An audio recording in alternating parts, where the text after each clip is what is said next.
¿Qué tal amigos? Bienvenidos una vez más a su podcast Alma Misionera. Hoy nos encontramos en este nuevo episodio. Esperamos que se encuentren todos muy bien para la escucha de las lecturas y la reflexión de este domingo. Estamos ya en el segundo domingo del tiempo ordinario en el ciclo A. Las lecturas correspondientes son las siguientes. La primera corresponde al profeta Isaías. En la segunda lectura escucharemos de la carta del apóstol San Pablo a los Corintios. El salmo es el número 39 que nos dice: Aquí estoy, Señor, para hacer tu voluntad. El evangelio de este domingo corresponde al apóstol Juan, capítulo 1, versículos del 29 al 34. Preparemos nuestro corazón, nuestro espíritu, para la escucha de la palabra de Dios. En esta ocasión contamos con la presencia de nuestra compañera Aida Benítez, servidora de nuestra parroquia, que nos va a proclamar el evangelio de este domingo. Del Santo Evangelio según San Juan. En aquel tiempo vio Juan el Bautista a Jesús que venía hacia él y exclamó: Este es el Cordero de Dios, el que quita el pecado del mundo. Este es aquel de quien yo he dicho: El que viene después de mí tiene precedencia sobre mí, porque ya existía antes que yo. Yo no lo conocía, pero he venido a bautizar con agua para que él sea dado a conocer a Israel. Entonces Juan dio este testimonio: Vi al Espíritu descender del cielo en forma de paloma y posarse sobre él. Yo no le conocía, pero el que me envió a bautizar con agua me dijo: Aquel sobre quien veas que baja y se posa el Espíritu Santo, ese es el que ha de bautizar con el Espíritu Santo. Pues bien, yo lo vi y doy testimonio de que este es el Hijo de Dios. Palabra del Señor. Continuamos ahora con la reflexión de las lecturas de este domingo. En el Antiguo Testamento es frecuente designar al pueblo de Israel como siervo de Dios y a sus miembros como siervos de Dios. Israel ha sido liberado por Dios de la servidumbre y esclavitud y ha sido invitado a servirlo libremente. El profeta nos va a decir: Si no os parece bien servir a Dios, elegid a quién habéis de servir, o a los dioses a quienes servían vuestros padres más allá del río, o a los dioses de los amorreos, en cuyo país habitan ahora. De este modo, increpa Josué a los israelitas una vez que entran finalmente en la tierra prometida, luego de haber sido liberados de la esclavitud de Egipto y marchar 40 años por el desierto. Hacerse siervo de Dios implicaba ser fiel a la alianza sellada por Dios con Israel, ser fiel a la ley dada por Dios a Moisés, aceptar libre y amorosamente su divino plan. En la primera lectura, el profeta Isaías se reconoce a sí mismo como siervo de Dios. Esa es su identidad más profunda, una realidad grabada por Dios en lo más profundo de su ser, en el momento mismo de su concepción. Desde el vientre me formó siervo suyo. Identidad y vocación, del latín vocare, que se traduce como llamado, van de la mano. El haber sido hecho por Dios para ser su siervo implica un llamado por parte de Dios para cumplir una misión. El elegido es libre de aceptar o rechazar ese llamado, para bien de muchos o para perdición del pueblo. Ese llamado, Isaías lo aceptó con docilidad y generosidad. Percibí la voz del Señor que decía: ¿A quién enviaré? ¿Y quién irá de parte nuestra? Dije: heme aquí, envíame.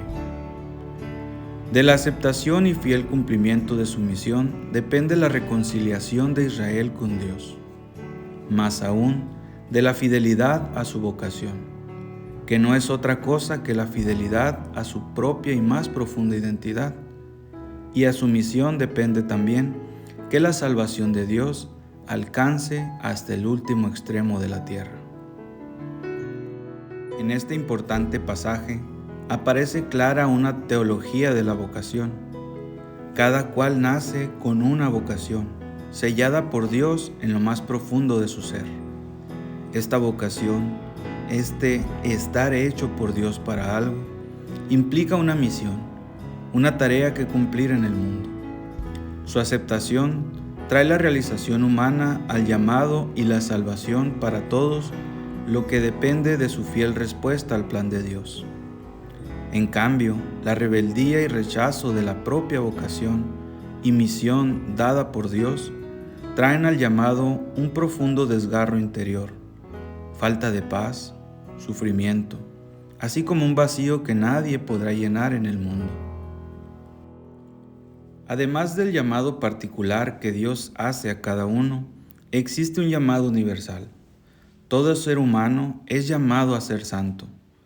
La santidad es realizar en sí mismo el amoroso proyecto divino que es cada cual.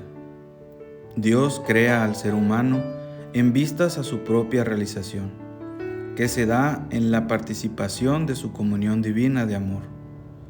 Mas cada cual debe responder desde su libertad si acepta o no esta invitación de Dios, si confía en Él o prefiere confiar en ídolos vacíos, si lo sirve a Él y su amoroso plan de reconciliación, o si prefiere servir a los ídolos del poder, del placer y del tener. Estos ídolos, aunque prometen la felicidad al ser humano, no hacen sino llevarlo al fracaso existencial, a la propia deconstrucción. La santidad es respuesta afirmativa a Dios y a su amor. Es un sí dado por la criatura al Creador. Pero también y ante todo es un don recibido por Cristo.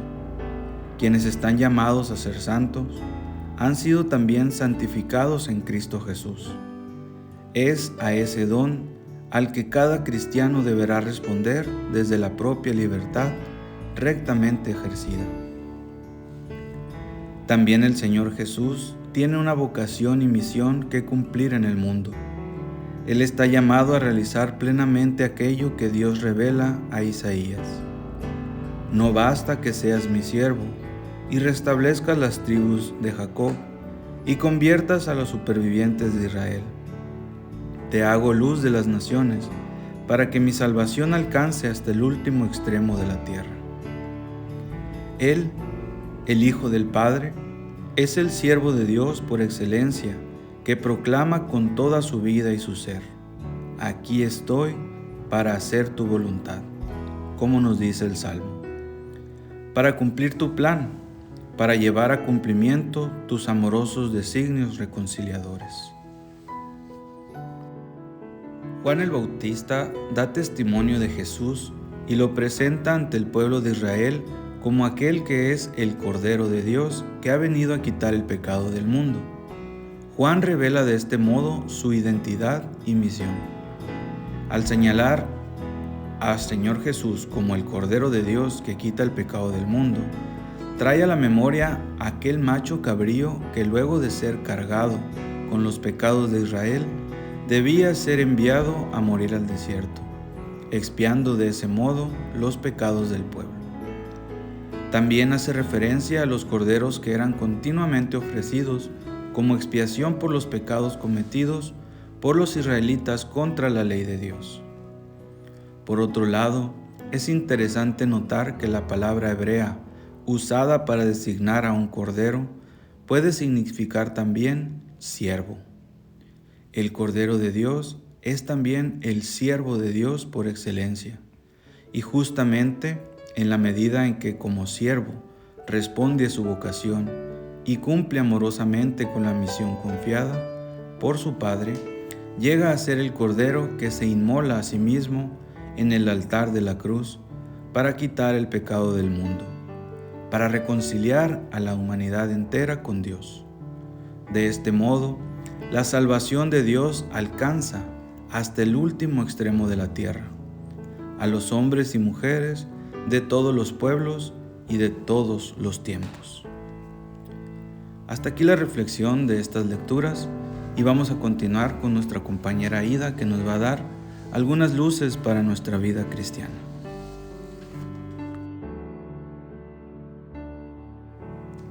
Muchas gracias, Carlos. Ahora les compartiré unas luces para la vida cristiana. Ha pasado ya el tiempo intenso de Navidad. Empezamos un nuevo tiempo litúrgico llamado tiempo ordinario. El cambio en el color de la casulla que utiliza el sacerdote lo indica visiblemente. La casulla blanca usada en el tiempo de Navidad quiere simbolizar la luz radiante que brota del niño, luz verdadera que ilumina a todo hombre que viene a este mundo. En el tiempo ordinario se utiliza la casulla verde, color que significa esperanza y vida, porque las enseñanzas del Señor que escuchamos domingo a domingo son justamente fuente de esperanza y vida eterna para nosotros.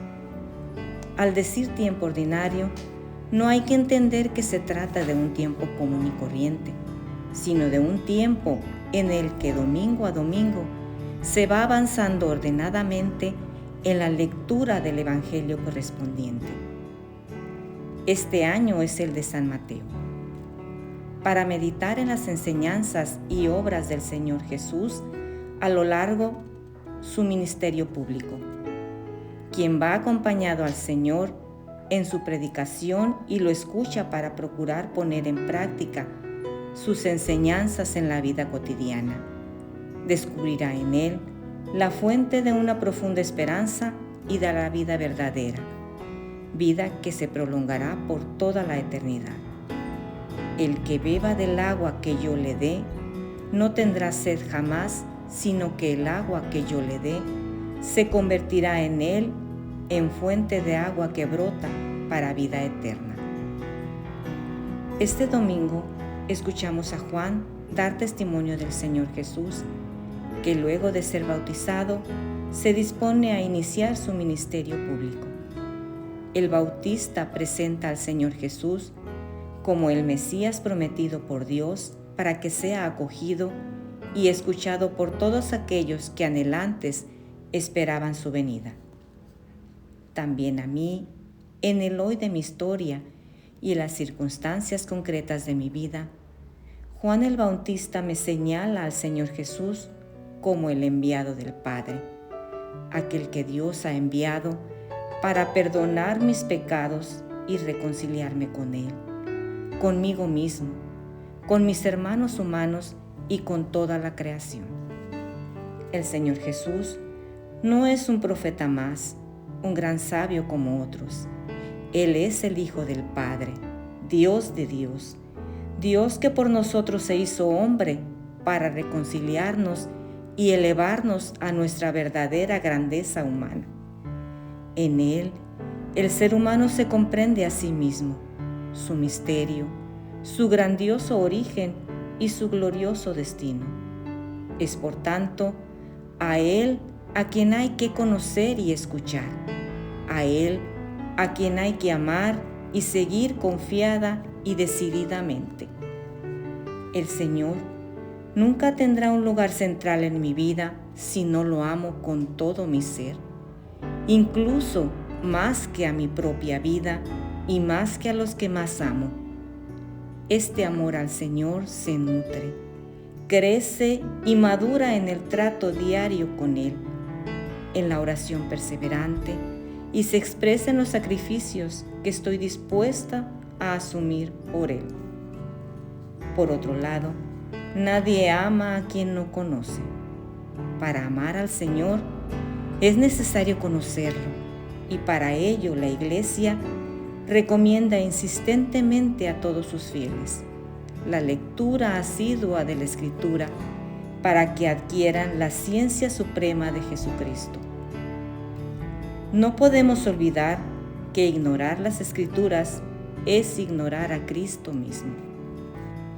Quien conoce y ama a Jesucristo verdaderamente, quien lo escucha, quien le cree y confía en Él, quien se abre a la fuerza transformante de su espíritu, buscará en lo cotidiano hacer lo que Él le diga. Buscará ser siervo o sierva de Dios.